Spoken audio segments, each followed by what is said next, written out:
Всем привет, вы на канале Ренат Строит. Если не подписаны, просьба подпишитесь и прожмите колокольчик о всех уведомлениях. Тем самым вы поможете моему продвижению.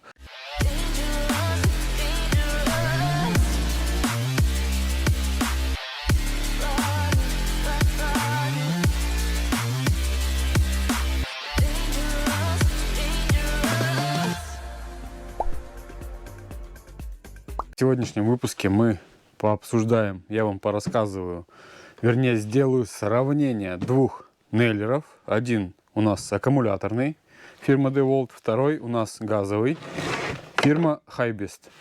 Вот, DeWalt многие видели уже у меня его. Единственное, сейчас очень большие сложности с обслуживанием данного нейлера. Вообще, для чего нейлер предназначен? Нейлер предназначен для сборки каркасов деревянных, либо каких-то межкомнатных перегородок. Да что, вот я сейчас нахожусь у себя в бане, и при помощи такого нейлера вот я собирал эту баню. Также я уже показывал ролик, как я монтировал домик 2,5 на 4 при помощи вот этого нейлера.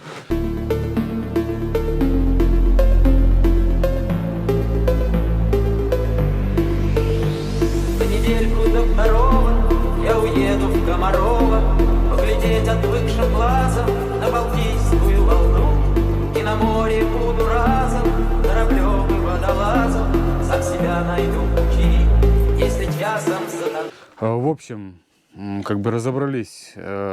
Получается, оба нейлера у нас стреляют, забивают вот такие гвозди.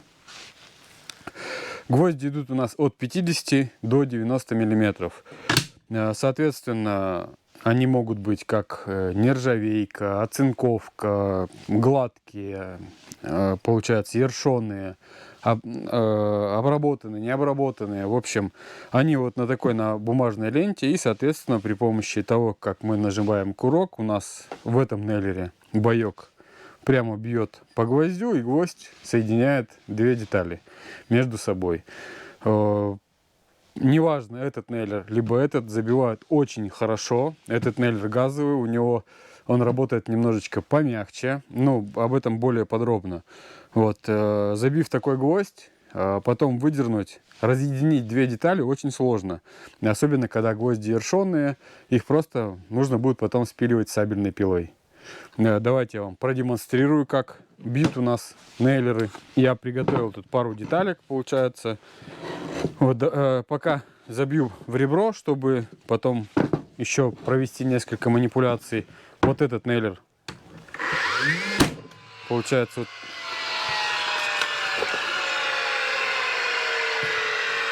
Да, забивает и углубляет.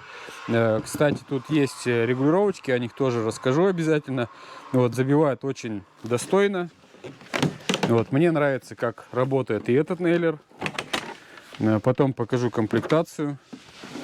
Здесь он также работает при помощи аккумулятора, но здесь еще есть газовый баллон небольшой, за счет которого и происходит выстрел. Получается, вот так вот мы. Вот. И, кстати, для сравнения, вот получается, насколько заглубляется. Вот, одинаково, можно сказать. Наверное, даже HiBest чуть-чуть глубже забил.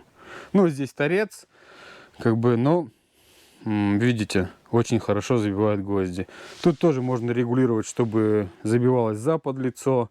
Вот, где, если деталь у нас потолще, допустим, нам нужно немножечко заглубить. В общем, на обоих нейлерах присутствуют регулировки глубины забивания. Здесь вот они есть, присутствуют, и, соответственно, их нужно регулировать. Бьют одинаковые гвозди, что здесь 50-90, что здесь. Угол наклона 34 градуса. Давайте более подробно, быстренько пробежимся по DeWalt. DeWalt я сильно акцентировать внимание не буду по одной простой причине, потому что сейчас у нас его на рынке нет. Как бы очень огромный минус данного пистолета. Здесь, получается, находятся пружины две. Вот, и боек. Вот эти пружины, они как раз изводят боек. В прошлом году я менял пружины, они были еще по гуманной цене, это 5000 рублей. А в этом году, благо я нашел у знакомого бэушный боек. Вот боек, получается, полностью в комплекте, там как раз с этими двумя пружинами продается, стоит 20 000 рублей. И обслуживать такой нейлер сейчас достаточно дорого, получается. И как бы я нашел себе альтернативу. Вот очень достойный нейлер.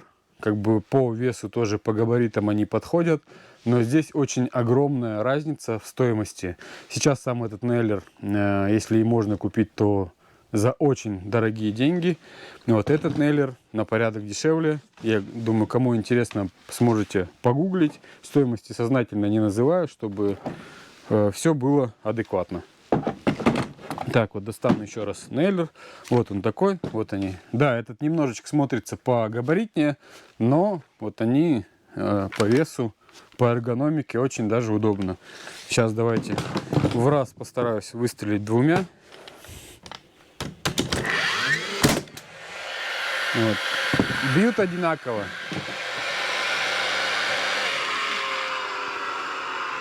Здесь, чтобы у нас получается обслуживание на порядок дешевле, мы помимо аккумулятора используем еще вот такой баллон, вот, который вот сюда у нас заправляется. Здесь он вставлен и уже в работе. Вот, дальше у нас в комплекте здесь идет, получается, вот такой удобный кейс. Вот он так вот сложен. На защелках очень удобно. В машину поставили. И очень даже хорошо. Для DeWalt у меня есть сумки специальные. Вот, но когда кейс именно в таком формате, это удобнее. Ничего не мнется, ничего не царапается, ничего не бьется. По порядку, вот здесь вот есть наборы ключей шестигранников для обслуживания, специальные инструменты. Вот сам, получается, нейлер, 2 аккумулятора, зарядное устройство, специальные тоже ремкомплекты, вот масло, вот такой удобный кейс. В общем-то, как бы еще раз хочу сказать, что хорошая альтернатива DeWalt. Я думаю, многие понимают, у нас сейчас DeWalt не найти днем с огнем. Ну и ценник, даже если мы находим, ценник очень космический. Реально был приятно удивлен, когда попользовался этим пистолетом. Очень хороший нейлер.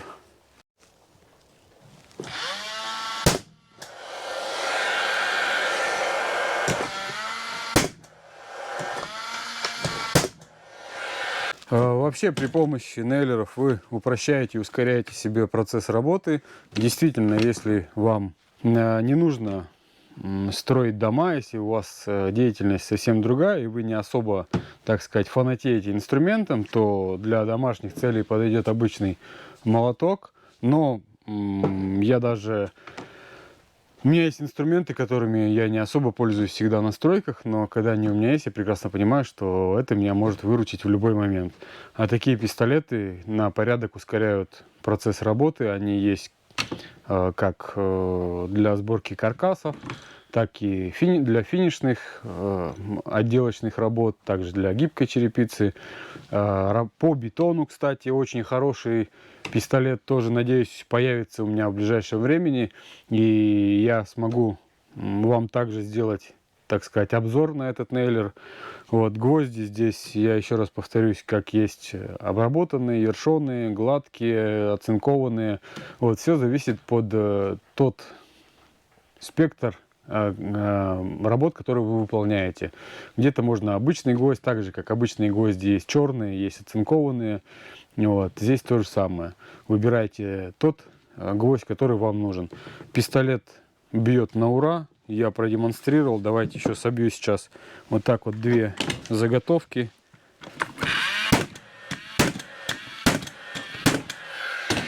Вот, спокойно. Их уже сейчас не разделить между собой, потому что на ершонные гвозди все сбивается. Как бы Вот. Хотел еще отметить, что здесь есть выстрел очередью, но когда мы бьем мелкие гвозди, а здесь вот спокойно мы буквально за 2 секунды забиваем 4-5 гвоздей. Вы сами прекрасно понимаете, что работа у вас ускоряется. Друзья, так что рекомендую.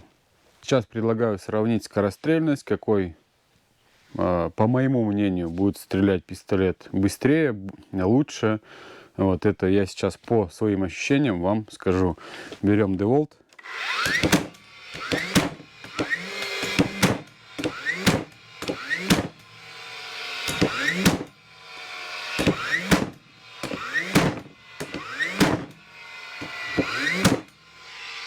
Вот сейчас я забил 10 гвоздей нейлером DeWalt. Сейчас забью хайбистом.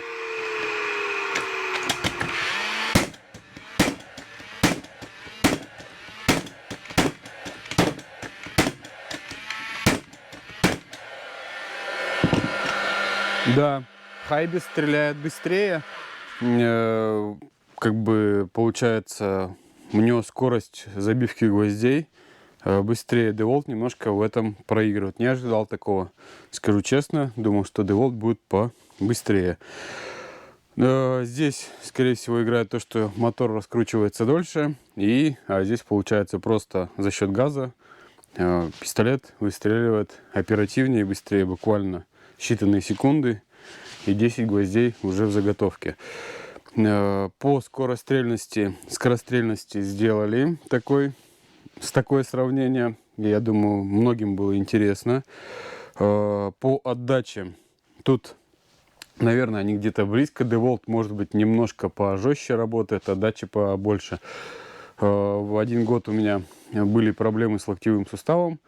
Я не знаю, я не буду ничего говорить, но, вот знаете, такое ощущение, что когда вот долго работаешь, возможно, из-за этого на локтевой сустав нагрузка какая-то шла. Не могу 100% говорить, наговаривать на какой-то инструмент, но были проблемы у меня с локтем. Вот, в этом плане скорострельность хайбис быстрее и работает немножко мягче по отдаче. Вот, также есть еще один очень интересный момент у них. Это вот такие крюки. Здесь видите, он пластиковый крюк, но пластик довольно-таки мощный, жесткий. Вот, и вращается крюк вот это для удобства, чтобы подвесить где-то на высоте, на обрешетку. Ну вот продемонстрирую это вот так. Вот спокойно цепляется и висит. Довольно-таки глубокий крюк. Можно там даже на 50-ю доску спокойно вешать где-то на каркасе, на обвязке. Вот, соответственно, тоже очень удобно. Здесь у нас на хайбисте есть крюк, но он вращается, как бы получается у него несколько положений, но вешать мы можем только в одном положении. Такая шпилечка, мне кажется, она будет тоже удобна. Вот, смотрите, спокойно висит даже в таком ключе. Вот, а так вот и сюда же, куда вешал DeWalt, спокойно висит. Тоже широкий, тоже можно там миллиметров 50 доска спокойно залезет. Вот, пожалуйста. Все. В таком формате. Что еще хочется отметить? Данный пистолет на баллоне газа выстреливает по заводским характеристикам 1000 гвоздей, но сразу оговорюсь, что в холодную погоду как бы он будет выстреливать меньше. В теплую погоду, я думаю, больше 1000 гвоздей. DeWalt же на своем аккумуляторе на 5 ампер-часах, я думаю, тоже спокойно выстрелит эту 1000 гвоздей, но у нас разная емкость и разный принцип работы. Бывало такое, что 1,5 дня я работал этим нейлером DeWalt, и, соответственно, он выстреливал, вернее, аккумулятор у него только через там 1,5 суток выключался. День работаешь, он висит, потом смотришь, проверяешь, еще есть заряд, дальше стреляешь, потом меняешь. Здесь же получается все, аккумулятора хватит на очень долго, потому что здесь вся работа происходит за счет газа. Соответственно, такой вот формат. И аккумулятор заряжать не так долго. В Хайбисте аккумулятор, 2 аккумулятора в комплекте, в кейсе, как показывал. Здесь же можно DeWalt приобрести как отдельно тушку, так и, соответственно, с зарядкой и аккумуляторами, с 2 тоже. Но цена там будет 1100, наверное. Еще бы хотел отметить такой момент по поводу загрузки гвоздей в Хайбест. Мы берем гвозди, здесь вот есть место такое, спокойно отправляем в магазин. Все, гвозди здесь. В DeWalt немножко по-другому. Смотрите, в DeWalt происходит немножко по-другому. Если мы сейчас, так же как в Хайбесте, засунем гвозди, то, соответственно, вот этот рычажок мы не сможем протащить. Нам нужно изначально вот этот рычажок взвести вот в это положение. Если мы делаем это неаккуратно, у меня были здесь проблемы, работники выдирали просто. Вот если мы туда присмотримся, там получается закручивается изнутри винт, все это пластиковое, и при неаккуратных действиях это все выдирается. Спокойно засовываем, отпускаем, все. Вот видите, он болтается. Просто нужно аккуратнее, а так из-за того, что люди торопятся, неопытности, все это вырываем. Как бы здесь, конечно, конструкция жесткая, металлическая, хороший пластик даже используется моментами. Вот.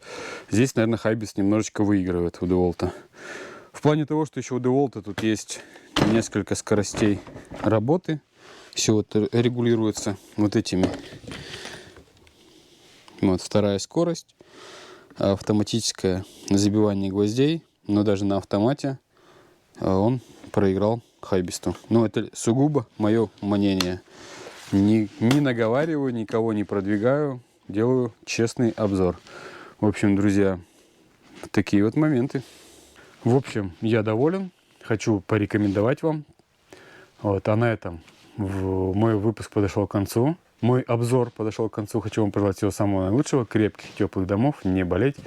Не ловить всяческих вирусов. Вы были на канале Ренат Строит. Я Ренат. Пока-пока, друзья. До встречи в новых выпусках.